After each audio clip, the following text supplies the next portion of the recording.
What is up people, and welcome back to another video. I've just finished up with all my reviews for the new Polar Patriots Warbond, but it seemed clear to me through my comments on YouTube and discussions on other sites such as Discord and Reddit as well, that the overall sentiment towards this latest Warbond was not a positive one. Now I believe that there is more than one reason for this. The whole situation with Sony, which is still ongoing, has definitely left a sour taste in people's mouths. Not to mention the less loved decisions by some of the developers at Arrowhead, which are leaving players frustrated when using primary weapons and stratagems that seem to become weaker with each passing patch. And while I do get that the weapons will always play a massive factor in people liking or disliking a new Warbond, because realistically it's what they're most excited for and what they will get to interact with and use the most, I definitely think that the Warbonds have a lack of proper direction, which alienates the weapons from the rest of the content, creating this make or break situation, as it's the only thing that the players really look forward to or care about at this point, which I don't think is their fault. Let's take a look at the current Warbond so I can further explain. First we have the standard Warbond. That's grand, it has lots of everything, understandably so. Next is the Steel Veterans Warbond, and now we can see some sort of theme coming in. We've got the Helldiver with flames surrounding him, very good. After that is the Cutting Edge Warbond, we've got electricity running around. Then with the Democratic Detonation Warbond we can see smoke and embers rising up.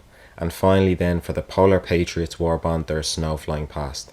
So you can see right off the bat before you click into any Warbond from both the initial picture and the Helldiver standing to the right that there is a theme or element that the devs are going for, whether that be fire, electricity, fire again, or explosives, and then ice or cold, whatever you want to call it.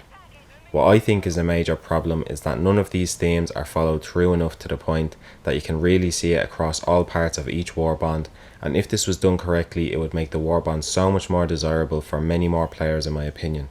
But I'm not going to say all this and not show you what I mean, so what we're going to do is take a look at the Polar Patriots Warbond, dissect it, reconstruct it, with the only goal of making it more Polar Patriots themed. I do want to put a disclaimer out that I'm not a game developer, I'm not a graphic designer, or any type of designer for that matter, but just stay with me and see the vision. So there's some elements of this Warbond that I think can stay the same, and that goes for all of them to be honest. The bits I'm talking about are super credits, boosters, which I don't think need to be specific to a theme, as I want there to be free reign to make them as useful as possible, and finally victory poses, although I will say I would like to see them be made into emotes. There are so many cool poses, but I think it's such a shame that we can't do a courtly bow if a fellow Helldiver saves our life, or go into a squat while a 500 kg bomb blows up a Bile Titan. Now let's take a look at what should be changed. First up is armour. Arrowhead is hit or miss with these in my opinion in terms of the design. The Democratic Detonation Warbond for example is quite strong. I think they hit the nail on the head with the look of the CE-07 Demolition Specialist and FS-55 Devastator armour. Looking at the Polar Patriots Warbond though, it's not so good. We've got the CW36 Winter Warrior set, and the design of this is quite nice. The spikes on the hands and snow spikes that don't work are quite cool looking. The helmet is very Star Wars-esque, but then we get to the body, and for whatever reason there's orange pads and plates. Why? It's like a reversal arrow and it doesn't make sense to me.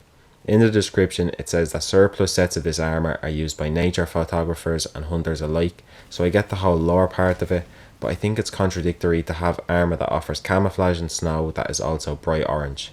Few options here, either drop the orange completely and change up the description slightly, or keep it in but at least make it some sort of orange, grey and white camouflage, not just a bright orange block. This version here would be my personal choice. All I've done is exchange the orange for black, as that makes a lot more sense to me for someone who is supposedly going to be blending in with a snowy terrain. Next up is the CW22 Kodiak armour. We're going to quickly acknowledge the fact that this is the exact same as the Winter Warrior armour set and design, then move on, but I like this. Kodiak for the name, Kodiak bear, which is found in Alaska, where it snows. You see where I'm going? It's mainly shades of grey with a multi-grey camouflage pattern on the less armoured parts of the body and some yellow lining throughout. Only one little change I'd make here, just one. Let's change that visor from red to blue.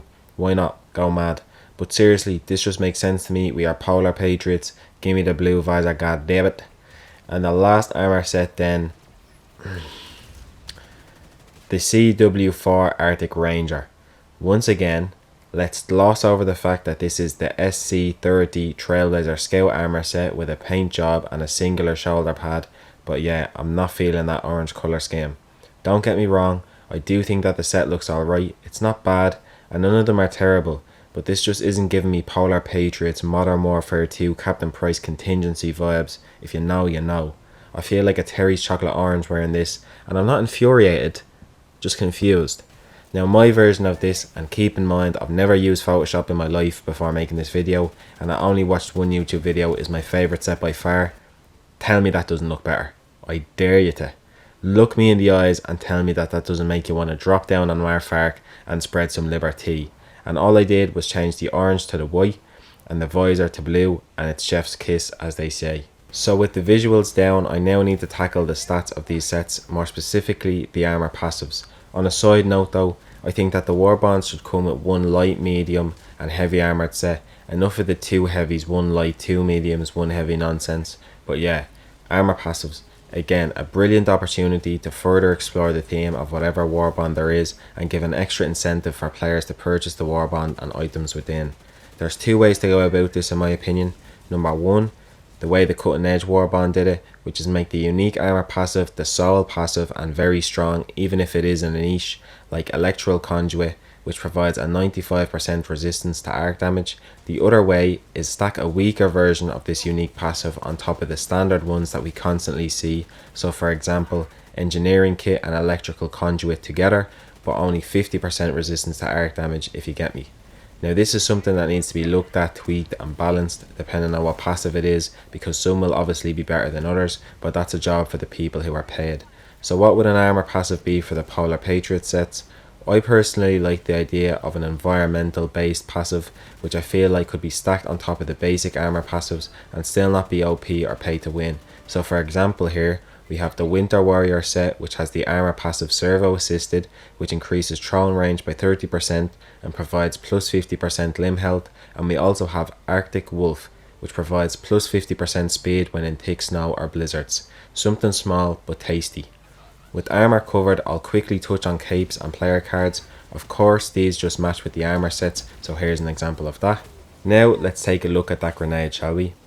As much as I love the G13 Incendiary Impact, what is it doing here, because this is so confusing. I would understand if the idea was to make a Warbond like Polar Patriots, but then have the armours, weapons and grenade be the polar opposite, see what I did there, of what would be associated with the cold, for example an incendiary grenade. But here it's an outlier and it just seems weird. And we mustn't underestimate how important the grenades are in each Warbond. This is now another missed opportunity to incorporate the theme, so let me show you my idea.